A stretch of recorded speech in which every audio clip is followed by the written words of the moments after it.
इंसान कभी किसी के सामने झुकता नहीं है, मगर अपने परिवार के लिए या समाज के लिए उसको झुकना पड़ता है। सेम यही हुआ था जबेली ऋषि के साथ। जब देवताओं ने बारिश बंद कर दी थी तो उन्हें इंद्रदेव के पास जाना पड़ा कामधेनु गाय को लेने के लिए। मगर सवाल यहाँ उठता है कि उन्होंने देवताओं ने बारिश बंद क्यों की। शुंभ निशुंभ जो दो राक्षस थे, जब माँ दुर्गा उनका वध कर रही थी तो उनका सेनापति अरुणासुर वहाँ से भाग गया था, और वहाँ से भागने के बाद उसने सब राक्षसों को इकट्ठा किया और एक अपनी सेना बनाई। और इसी बीच सेना बनाने के साथ ही उसने भगवान ब्रह्मा की आराधना शुरू कर दी। और भगवान ब्रह्मा से उसने वरदान लिया कि ना तो उसको कोई मनुष्य, ना तीनों देव त्रिदेव जिनको हम बोलते हैं ब्रह्मा विष्णु महेश, ना ही कोई देवता, ना ही कोई किन्नर, ना ही कोई जानवर, ना ही कोई बंदर, ना हाथ वाला ना पैर वाला, उसको कोई ना मार सके। और उसने सरस्वती माँ की पूजा करके सरस्वती माँ ने उनको गायत्री मंत्र दिया जिसका जाप वो निरंतर करता रहता था। अब उस गायत्री मंत्र की शक्ति से और ब्रह्मा के द्वारा दिए गए उस वरदान से वो अजय हो गया था, और उसने ऋषियों मुनियों को परेशान करना स्टार्ट कर दिया, जिससे ऋषि मुनि यज्ञ नहीं कर पा रहे थे। तो जबेली ऋषि ने सोचा कि क्यों ना इंद्र भगवान से जाके कामधेनु गाय को लाए और अपना यज्ञ संपन्न किया जाए। कामधेनु गाय उस वक्त देव वरुण के पास थी, तो इंद्र देवता ने कहा कि आप उनकी बेटी नंदिनी को लेके जाइए। जब जबेली ऋषि ने नंदिनी को कहा कि आप पृथ्वी पे चलिए और सिंबल के रूप में हमारे साथ चलिए, हम यज्ञ करेंगे, तो उन्होंने मना कर दिया और पृथ्वी वासियों को बुरा भला कहने लगी।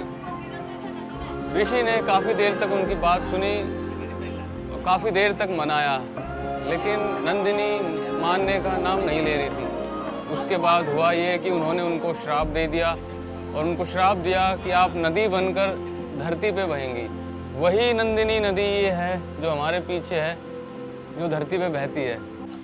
जब अरुणासुर की शक्तियाँ ज़्यादा बढ़ने लगी और ना वो किसी को यज्ञ करने दे रहे थे, और उनकी शक्तियाँ इतनी हो गई थी कि उन्होंने स्वर्ग पे भी कब्जा कर लिया, तब तीनों देव त्रिदेव और सभी देव मिलकर माँ दुर्गा के पास गए और उनसे कहा कि माँ हमारी मदद कीजिए, जैसे आपने शुंभ निशुंभ का वध किया ऐसे अरुणासुर का वध कीजिए।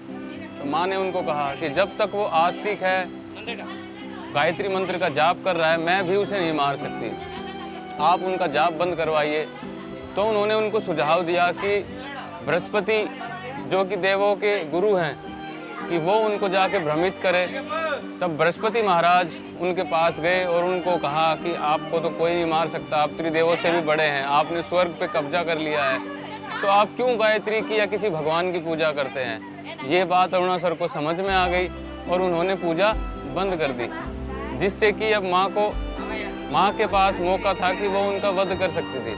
माँ ने मोहिनी का रूप बनाया और अरुणासुर के बगीचे में घूमने लगी। उनके गुप्तचरों ने उनको कहा कि एक बहुत सुंदर स्त्री यहाँ पे घूम रही है। अरुणासुर उस माँ को देखते ही उन पे मोहित हो गया और उनको अप्रोच किया कि आप मेरे से शादी कीजिए। तब माँ ने उसको चिढ़ाया कि तू वही है, जब मैं शुंभ निशुंभ को मार रही थी तू भाग गया था। इससे गुस्सा होकर अरुणासुर माँ को मारने दौड़ा, और माँ जो रक्तेश्वरी मंदिर है, रक्तेश्वरी एक चट्टान है, उसके अंदर समा गई। जब अरुणासुर ने अपनी तलवार से उसको काटा तो माँ एक मधुमक्खी का रूप लेके उस चट्टान से निकली और अरुणासुर को तब तक काटती रही जब तक कि वह मर नहीं गया।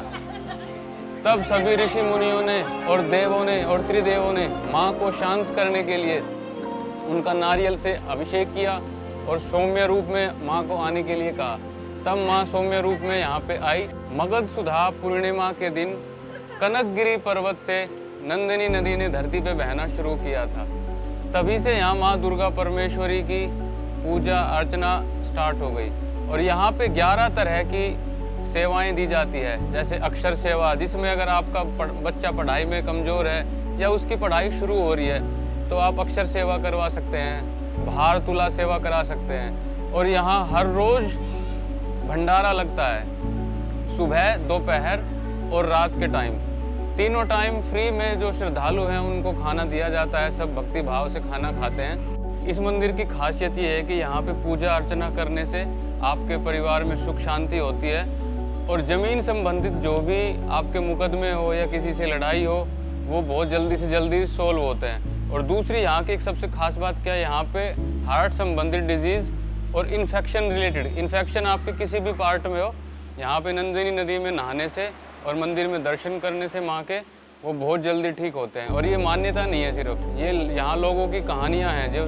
चमत्कारिक रूप से ठीक हुए हैं। मार्कंडेय पुराण में इस मंदिर का जिक्र है और कर्नाटक के जो शक्तिपीठ है उनमें से सबसे बड़ा शक्तिपीठ माना जाता है। यहाँ पे जो छत्र है, खंबा है, वो पूरा सोने का बना हुआ है और उसकी कीमत लगभग 4 अरब रुपए के आसपास बताई जाती है।